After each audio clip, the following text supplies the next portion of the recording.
사람들을 분류할 때 여러 가지가 있습니다.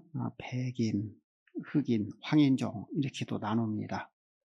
그리고 남녀노소, 빈부, 귀천, 군인과 사람.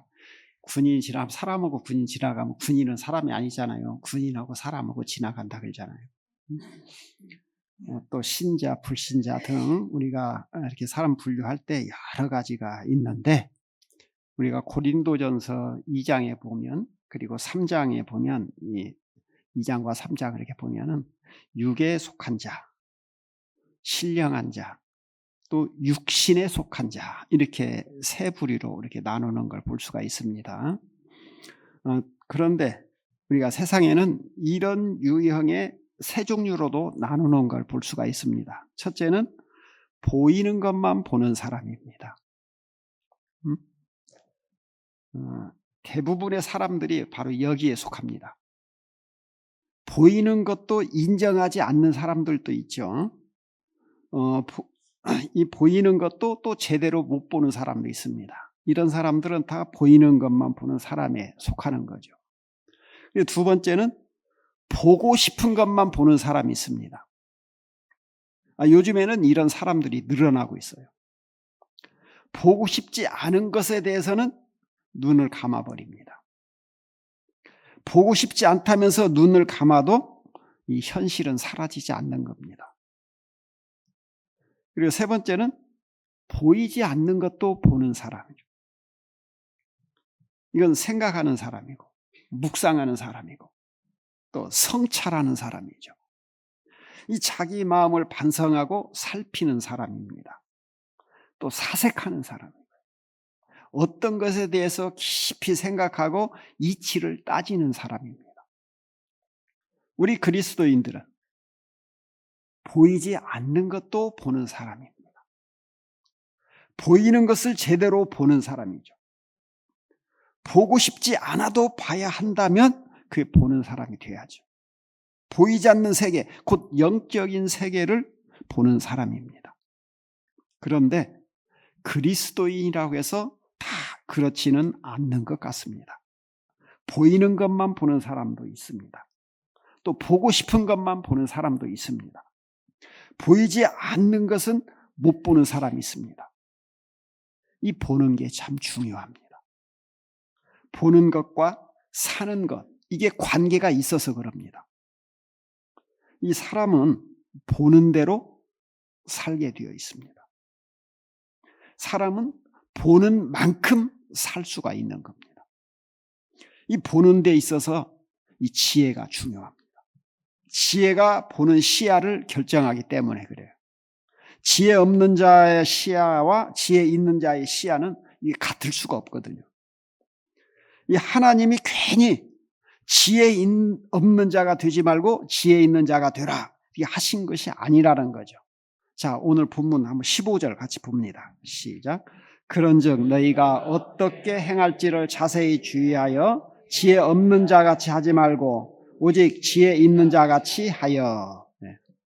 여기 보니까 어떻게 행할지, 이것을 새번역 성서 보면은 어떻게 살아가야 할지 이렇게 번역이 되어 있고요. 또 공동번역에 보면은 어떻게 처신해야 할지 이렇게 번역되어 있어요. 지혜가 어떻게 행할지를 결정하고, 어떻게 살아가야 할지를 결정하고, 어떻게 처신해야 할지를 결정한다, 그 뜻이죠.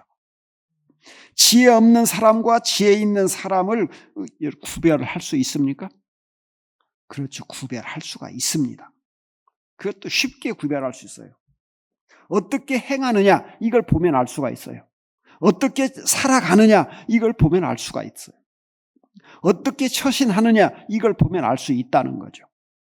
이 당연하게도 지혜 없는 사람은 지혜롭게 행하지 않고 지혜롭지 않게 살아가고 지혜롭지 않게 처신을 하는 거죠. 그러나 지혜 있는 사람은 당연하게도 지혜롭게 행하고 지혜롭게 살아가고 지혜롭게 처신을 하는 거죠.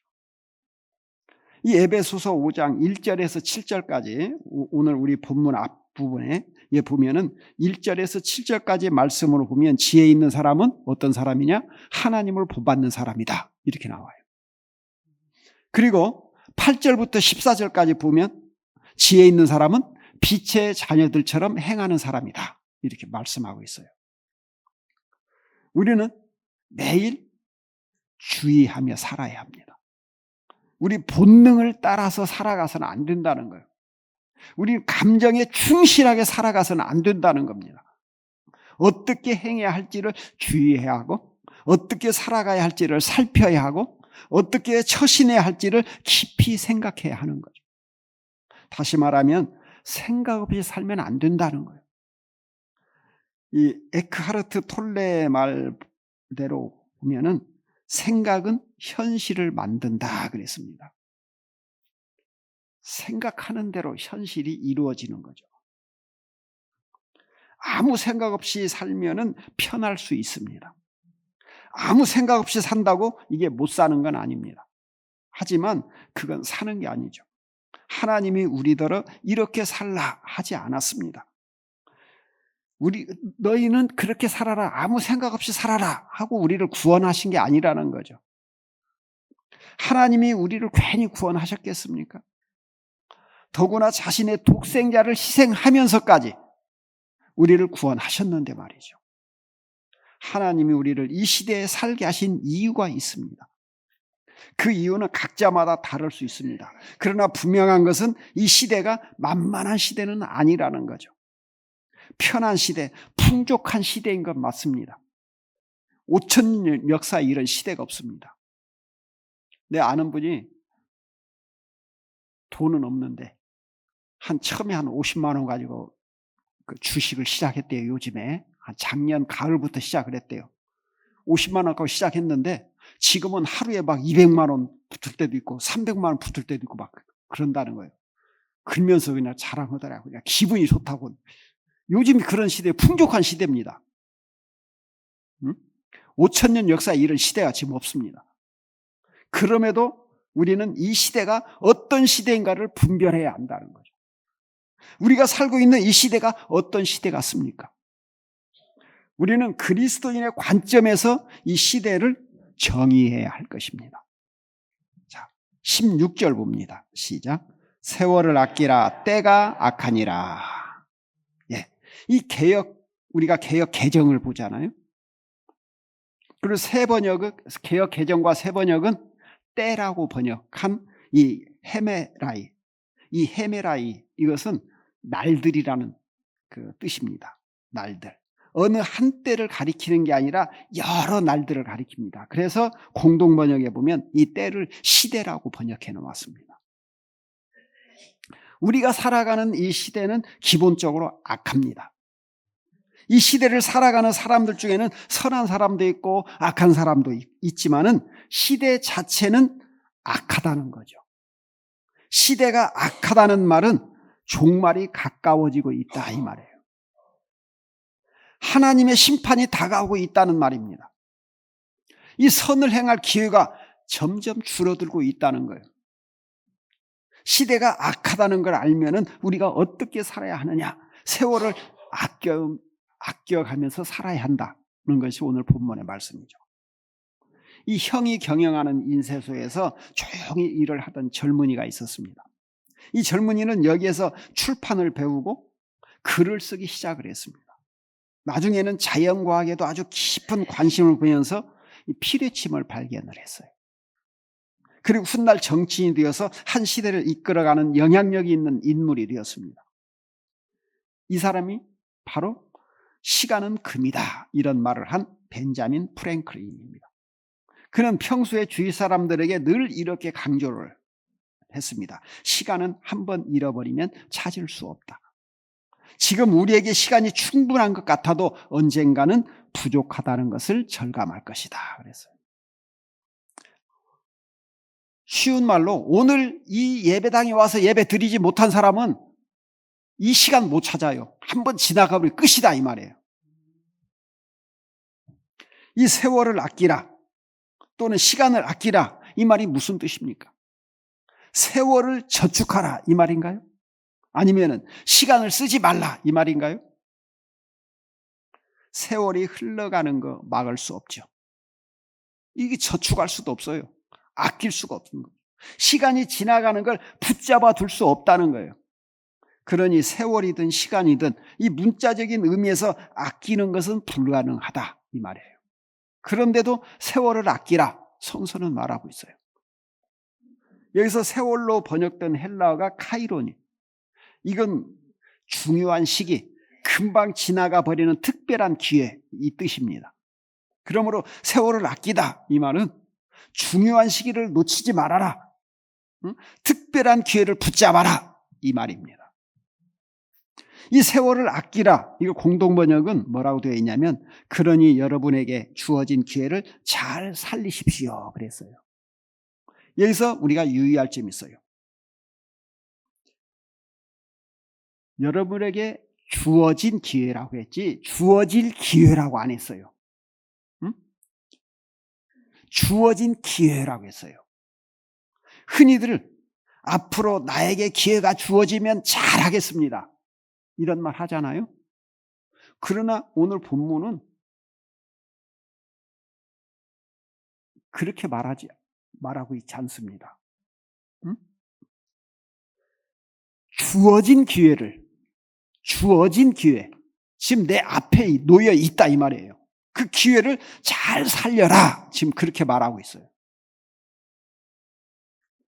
미국 자동차 크라이슬러가 있죠.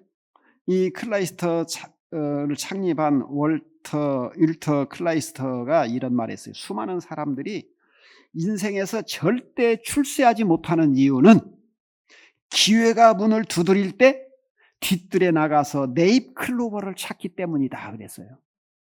이게 무슨 말이에요? 찾아온 기회가 문을 두드리고 있는데 기회가 찾아왔는데 이걸 붙잡을 생각 안 하고 해군이 오기만을 바라는 사람, 즉 네잎 클로버를 찾고 있는 사람, 이걸 빙 둘러서 지금 클라이슬러가 말을 한 거예요. 이 사실과 다르게 빗대어서 말을 한 거잖아요. 이 욜로라는 말이 있습니다. 욜로, YOLO죠. 욜로. 이 말 여러분 들어봤죠? 못 들어봤어요? 이 욜로는 이 밑에 써 있네. You only live once.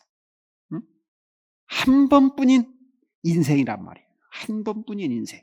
여러분 2번 안 삽니다. 한 번 살아가요. 이 세상. 여러분의 부모님이 이 세상에 나와가지고 죽을 때까지 한 번 사는 인생이에요. 여러분 인생이. 욜로가 바로 그 약자거든요. 한 번뿐인 인생에서 현재를 즐기며 살아야 한다. 그 말이 욜로거든요. 이 한 번뿐인 인생을 즐기며 사는 것 정말 필요합니다. 이 한 번뿐인 인생을 못 죽어 사는 것보다 100번 낫잖아요. 즐기며 사는 게.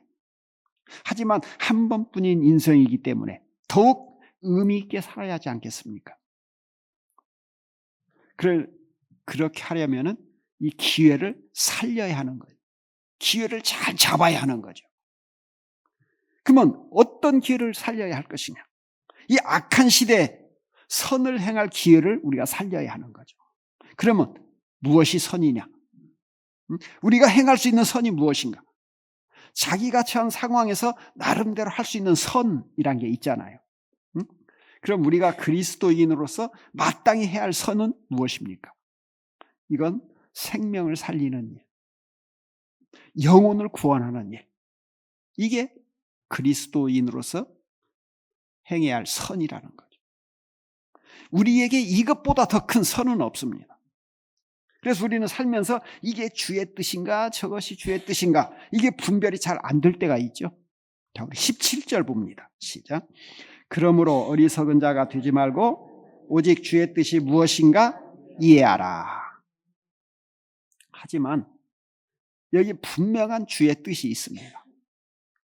디모데후서 4장 1절과 2절 우리 같이 봅니다. 시작. 하나님 앞과 살아있는 자와 죽은 자를 심판하실 그리스도 예수 앞에서 그가 나타나실 것과 그의 나라를 두고 엄히 명하노니 너는 말씀을 전파라. 때를 얻든지 못 얻든지 항상 힘쓰라. 범사의 오래 참음과 가르침으로 경책하며 경계하며 권하라. 아멘. 자, 명백한 주의 뜻은 뭐예요? 복음을 전하는 일입니다. 이 일은 오직 그리스도인에게만 주어진 일입니다. 예수 믿는 사람에게만 주어진 일이 복음 전하는 일이에요. 예수 안 믿는 사람이 가서 복음 전하겠어요? 절대 안 전하죠. 예수 믿는 사람에게만 주어진 일입니다. 우리 모든 살아있는 그리스도인에게 기회가 있습니다. 나에게는 복음 전할 기회가 한 번도 없었다, 이렇게 말할 사람 아마 없을 겁니다. 자기에게 전도의 기회가 언제까지 있을 것이다, 이렇게 생각한다면 그는 어리석은 사람입니다. 그 전도할 기회는 있다가도 사라지는 거예요. 그러다가 다시 또 오기도 합니다. 그러다가 다시 또 사라지기도 하고요. 이 무디가 시카고에서 전도 집회를 했습니다. 수많은 청중이 모인 운동장에서 설교를 하는데 이 시간에 인생의 종말에 대해서, 영혼 구원에 대해서 설교하라, 이런 성령의 감동이 왔습니다. 그런데 무디가 이 설교는 내일 저녁에 하려고 지금 마음 먹고 있었거든요. 근데 자꾸만 오늘 밤에 하라고 하는 거예요. 그래서 그러면서 내일은 내 날이 아니다, 내일은 너의 날이 아니다, 이런 감동까지 주는 거죠. 하지만 무디는 내일 저녁에 하면 되겠지, 계획대로 내일 저녁에 하면 되겠지, 그러면서 오늘 하고자 했던 설교를 하고 마쳤습니다. 그런데 그날 밤에 역사에 기록된 시카고 대화재가 발생을 했어요.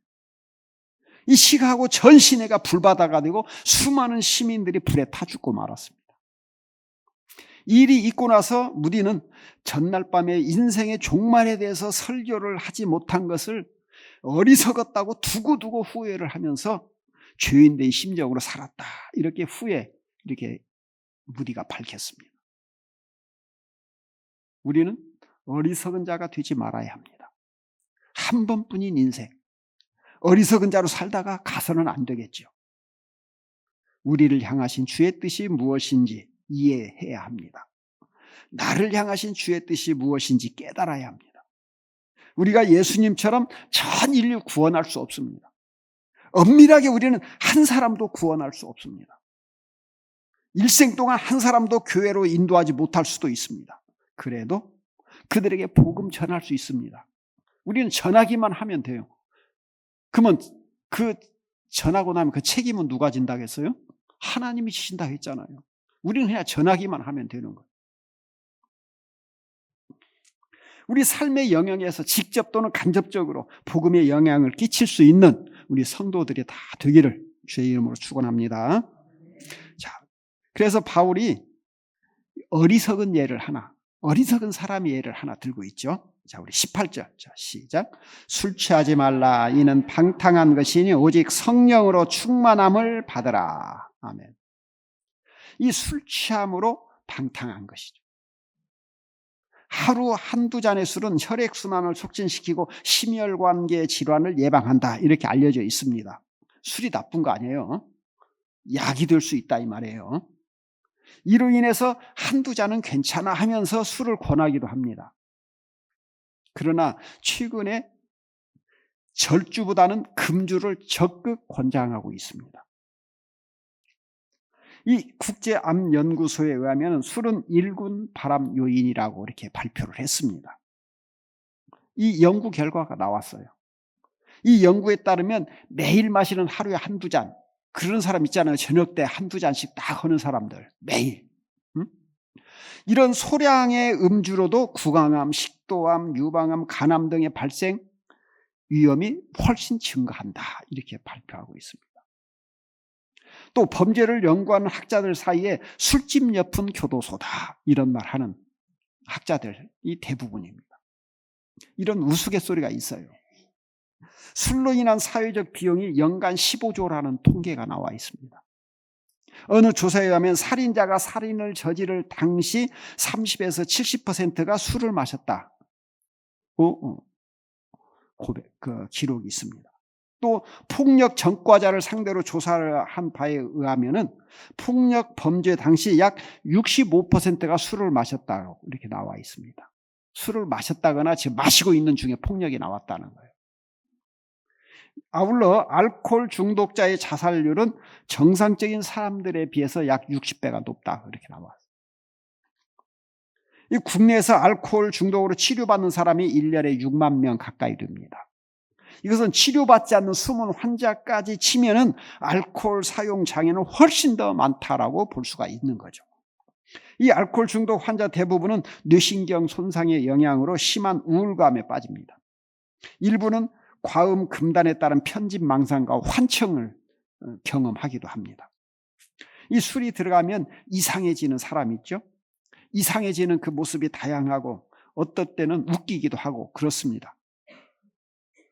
이 술이 주는 마력 때문에 그런 거잖아요. 이 술에 먹혀서 그래요.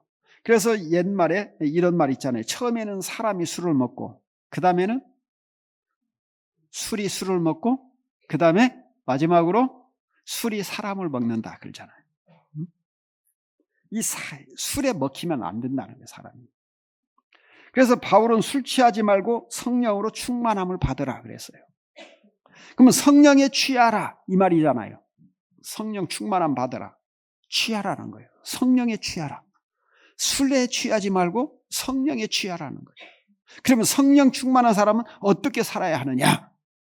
자, 오늘 본문에 그 의미가 나옵니다. 자, 19절 봅니다. 시작. 시와 찬송과 신령한 노래들로 서로 화답하며 너희의 마음으로 주께 노래하며 찬송하며. 아멘. 자, 첫째로 성령 충만한 사람은 찬송하고 노래하는 사람이다 이 말이에요. 이 노래하는 인생이 된다는 겁니다. 니체는 뭐라고 했냐면 음악이 없다면 인생은 잘못된 것이다 그랬어요. 여러분 삶에 노래가 없으면 그 인생 잘못된 거라는 거예요. 이 성령 충만한 사람 얼굴은 기쁨이 있습니다. 그 기쁨이 얼굴에 나타나요. 기쁘면 입이 열려요. 자기도 모르게 노래가 흥얼거려집니다. 시가 나오고 찬송이 나오고 신령한 노래가 나오고 집에서 일하다가도 막 입에서 노래 나오고 찬송 나오고 그러잖아요. 그런데 입을 다물고 있으면 삐진 것 같이 보이잖아요. 입을 꾹 닫고 있으면 남을 시기하는 심술궂은 마음, 용심 부리는 것 같이 보입니다. 이 성령으로 여러분 충만함 받기 바랍니다. 이 내면에 여러분 기쁨이 샘솟기를 바랍니다. 영혼이 기뻐서 춤출 수 있기를 바랍니다. 그리고 어떻게든 웃으려고 애쓰시기를 바랍니다. 이 살다 보면 좋은 일도 있지만 안 좋은 일도 많이 생깁니다. 좋은 일이 있을 때 노래할 수 있기를 바랍니다. 또 안 좋은 일을 당했을 때도 그럴 때 욕하는 방법도 있지만은 그보다는 노래를 할 수 있기를 바랍니다. 노래가 안 나오면 노래를 듣기라도 하시기 바랍니다. 노래에는 이상한 마력이 있습니다. 기뻐서 노래하면 기쁨이 배가 되고 슬퍼서 노래하면 그 슬픔이 녹아지고 아파서 노래하면 아픔이 치유가 되는 거예요. 이 시대 정말 주옥 같은 노래말을 담은 CCM들 많이 나와 있잖아요. CCM 사역자들, 복음성가 가수들 정말 감사 일이죠. 그러면 성령 충만한 사람은 어떻게 사느냐? 자, 20절 봅니다. 시작. 범사에 우리 주 예수 그리스도의 이름으로 항상 아버지 하나님께 감사하며. 아멘. 자, 두 번째는 성령 충만한 사람은 감사하며 사는 사람이에요. 성령으로 충만하면 신령한 사람이 되는 줄 아는데 꼭 그렇지만 않습니다. 성령 충만하면 정상적인 사람이 되는 거예요. 감사할 줄 아는 사람이 되는 거예요. 이 예수 믿는데 불평 잘하는 사람이 있다고 해봅시다. 그런데 어느 날부터 입에서 불평이 사라지고 감사한다면 이 사람은 성령 충만한 사람인 거죠. 우리 그리스도인이 자기 삶에서 감사가 사라진다면, 감사가 없어졌다면 그 위험신호를 알아야 해요. 나에게 내 신앙에 위험이 왔다, 위기가 왔다, 이렇게 알아야 하는 거죠.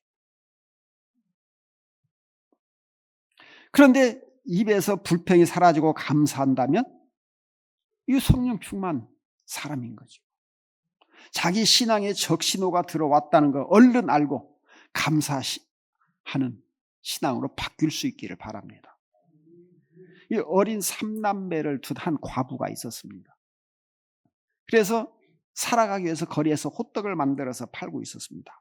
혹독한 추위와 어려움 속에서 호떡을 팔고 있었는데 어느 한 노신사가 와가지고 물어봅니다. 아주머니, 호떡 하나에 얼마입니까? 과부는 추위에 움츠러드는 이런 목을 겨우 펴고는 대답합니다. 1,000원이요. 그러자 그 노신사가 지갑에서 1,000원짜리 한 지폐 한 장을 꺼내놓고는 그냥 가는 거예요. 그러자 과부가 얼른 호떡을 싸가지고 뛰어가면서 신사를 부르는 거죠. 손님, 호떡 가지고 가셔야죠. 과부 말에 노신사가 빙그레 웃으면서 말합니다. 아니요, 괜찮습니다. 위가 좋지 않아서요. 먹는 셈 치지요. 그리고 과부를 뒤로 그냥 걸음 재촉해서 갔습니다. 그래서 과부는 참 이상한 사람도 다 있구나 하는 생각으로 그 니역하러 돌아온 거죠. 그런데 어느 날 그 노신사가 또 와서 1,000원을 놓고 가요. 그 다음 날도 하루도 빠지 않고 매일 1,000원씩 놓고 가는 거예요. 그리고 봄, 여름, 가을, 겨울 1년이 다 가고 거리에 이제 크리스마스 캐롤 울려 퍼지고 있었습니다. 때마침 한방눈이 소복소복 내리던 어느 날, 그날 또 노신사가 어김없이 찾아와서 1,000원짜리 한 장을 빙그레 웃으면서 놓고 가는 거예요. 이때 황급히 따라오는 과부의 얼굴은 조금 상기가 되어 있었습니다. 총총 걸음으로 따라가던 과부는 수줍은 말로 노신사에게 말합니다. 저 손님, 호떡값이 올랐는데요. 이 감사할 일이 계속되면은 자칫 그걸 당연한 것으로 알게 된다는 거죠. 그게 당연한 것으로 여길 수 있다는 거예요. 하나님의 은혜는 물론이고 사람과의 관계에서도 그렇습니다. 그래서 감사는 표현해야 하는 겁니다. 감사의 감격을 잃지 않기 위해서라도 그래야 하는 거죠. 감사가 무뎌지고 무감각해지면 정말이지 큰일 납니다. 탈무드에 이런 가르침이 있어요. 혓바닥에 감사합니다라는 말을 버릇 들이기 전엔 아무 말도 하지 말라 그랬어요. 그래서 이 말이 뭐예요? 감사는 연습을 해서라도 해야 한다 이 말이거든요. 자, 따라서 하십시다. 감사합니다. 감사합니다. 제가 더 감사하죠. 네, 감사합니다. 항상 할 수 있기를 바랍니다. 자, 그러면 성령 충만한 사람은 어떻게 사느냐? 자, 우리 21절 봅니다. 시작. 그리스도를 경외함으로 피차 복종하라. 아멘. 자, 세 번째는 성령 충만한 사람은 피차 복종하며 살아간다. 여기서 중요한 말이 피차입니다. 피차. 피차는 이것과 저것을 아울러 이르는 말이죠. 이쪽과 저쪽의 양쪽을 다 가리키는 말입니다. 피차 복종하는, 한 사람만 복종하는 게 아니라 피차 서로 간에 복종하라는. 이 피차 복종은 그리스도를 경외할 때 이게 가능한 일입니다. 그리스도를 경외함으로 피차 복종하는 것, 이걸 다른 말로는 섬김이라고 할 수가 있어요. 서로 섬겨라 말이에요. 성령 충만하지 않아도 윗사람이 아랫사람을 지배하는 것 가능합니다. 성령 충만하지 않고는 윗사람이 아랫사람 섬기는 것, 이거 불가능하죠. 이 하나님의 아들이 우리를 죽기까지 섬길 수 있었던 것은 그분이 성령으로 충만했기 때문에 그렇습니다. 이 섬김의 삶을 살게 해주세요 기도하기보다는 성령 충만함을 먼저 우리가 기도해야 합니다. 성령으로 충만하면 사람이 달리 보입니다. 상대방이 달라진 게 아니라 내 눈이 달라졌다는 거죠. 아까 눈이 뭘 본다고 했죠? 안 보이는 것까지 보는 사람이 우리 그리스도인이라 했잖아요. 이 달라 보이니까 섬김의 삶을 살 수가 있는 거죠. 야곱이 야복강 나루터에서 기도하고 성령으로 충만했을 때 형 에서가 어떻게 보였습니까? 우리 창세기 33장 10절 봅니다. 시작. 야곱이 이르되 그렇지 아니하니이다. 내가 형님의 눈앞에서 은혜를 입었사오면 청하건대 내 손에서 이 예물을 받으소서. 내가 형님의 얼굴을 배운즉 하나님의 얼굴을 본 것 같사오며 형님도 나를 기뻐하심이니이다. 네. 형님의 얼굴이요. 뭘로 보여요? 하나님의 얼굴. 자, 우리 옆 사람에게 이렇게 말합니다. 집사님, 권사님, 장로님 다 있잖아요. 집사님 또는 권사님 얼굴을 보니 하나님의 얼굴을 본 것 같습니다. 자, 옆 사람 보고 시작. 네, 앞으로 그렇게 사셔요. 왜냐하면 우리 안에 누가 살아계셔요? 하나님이 살아계시잖아요. 그렇기 때문에 옆 사람 봤을 때 하나님을 본 것 같이 이렇게 대하면 참 아름다운 세상이 될 겁니다. 진짜 옆 사람이 하나님의 얼굴처럼 보인다면 여러분은 하나님의 영이 충만한 사람들이에요. 그런데 사람이 돼지로 보인다면 돼지의 영이 충만한 것이고, 사람이 돈으로 보인다면 만몬의 영이 충만한 거예요. 오늘 2026년 성령 강림주의를 맞아서 오직 성령으로 충만하여 예수로 충만하고 우리의 남은 삶을 노래하는 인생, 감사하는 인생, 이게 섬김의 인생을 살아가는 우리 성도들이 다 되기를 주의 이름으로 축원합니다. 기도하겠습니다.